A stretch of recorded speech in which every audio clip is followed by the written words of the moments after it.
What's up, Brave Squad?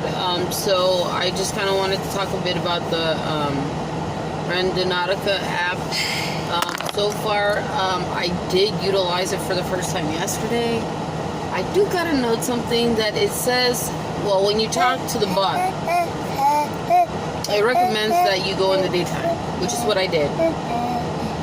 I was then led to a location down the street from, it's a grocery store. I thought it was extremely unusual. Why was I here? What was the purpose? Well, then suddenly as I pulled up, I was drawn to where the loading trucks, drop off the goods to the grocery store. And as I'm leaving, I couldn't help but to think, oh my God, you're supposed to pay attention to all the details. The only thing that I saw, and that I got a really kind of demonic, really creepy vibe off of, was that truck area. I drove to that area, but then I just felt this subtle confusion, like, why am I here? I don't belong here. And then, we took off. We then went to another one. So we went to a total of 2, and at this second one, it was an apartment complex. Okay, you gotta understand, when they're gated, there's no going in or out unless you know someone who stays there. I didn't know anybody, so I just chose to just drive off. I believe that if I had followed through,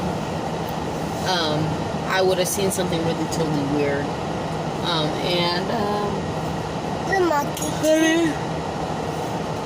That's the randoNautica app for you. You start the process. Sit down. You may not touch them. Nope. Sit. Sit or get off. And so, it was really awkward to me just to experience these things. I didn't see anything out of the norm, like as I had hoped for. I believe that because I did do it in the daytime, this is why I didn't experience a lot of paranormal activity.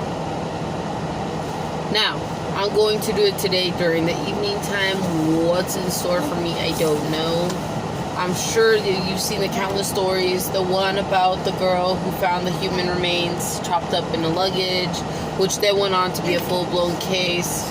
And the PD and the fire department got involved in that state. It just goes on and on and on and on and on and on. There's so many weird occurrences. For that information, you can go to, you can also go to YouTube and look up these occurrences and things like that. And I would think it's even on the TikTok app. So a lot of TikTokers, including myself, have tried this already. Oh my gosh, he's a notorious YouTuber who I haven't had the opportunity yet to collab with him, but would eventually like to go on to do so.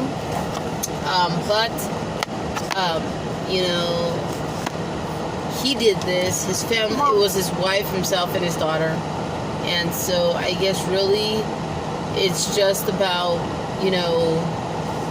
sticking together. If you are easily frightened or scared, I do not recommend you do this by yourself. Leave it alone.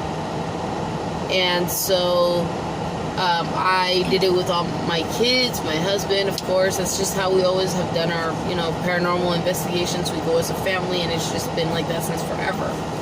And, it kind of gives you that ability to do something as a family. And then apart from that, it's kind of creepy. And a lot of people now are talking about how when you utilize randoNautica app, how it's linked to some we can't put our finger on it. It is linked to some other kind of portal, and it just doesn't stop. Once you use it, it's done. I mean, you're just gonna kind of consecutively and consistently use it, and that's just the way it is.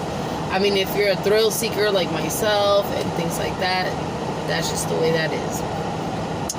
With that being said, guys, I plan to do another randoNautica session today, but at night I want to see if it's amplified or if there's any kind of differences, even though it recommends during the day because things do and have been known to get weird and creepy.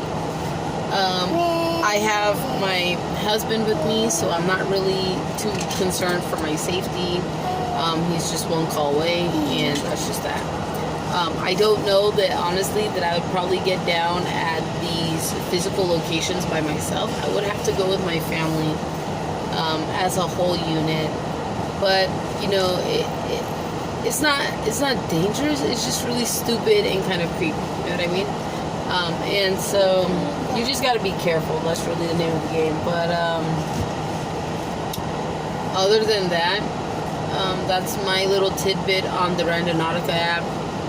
Like I said, if you're easily frightened, I don't recommend you do it by yourself. I've been doing it with my husband and my older kids, and so that's just the name of the game. Do not do that. You're gonna crush your leg. Okay. Yeah, don't. And so, you know, there's closure when you go in numbers because you're just safer that way. We're incredibly tough people, so we kind of got that on our side. And other than that, we've just been getting by. It's just what it is. But anyways, this is my little tidbit, Brave Squad, on the randoNautica app. This is my personal encounters. I was taken to 2 really awkward locations. I believe that if I had gone and gotten into that complex, I probably would have seen some very weird, creepy stuff. And from there, I just went and got lunch or whatever, and just called it quits. And I'm blessed for that, guys. Thank you so much for your time. I will give you guys an update as soon as I do it again tonight. I have a feeling that it's going to be a little bit more scary because I now know how to function the app. I also, I just know now, how to utilize things properly. And so things should be kind of creepy. And let's see where our, Brave Squad adventure takes us. Our bravettes. Whatever. So let's see what happens. Let's see where we're driven to today. Let's see what kind of adventure we get taken on, guys. Hopefully it's not too creepy. Alright, bye.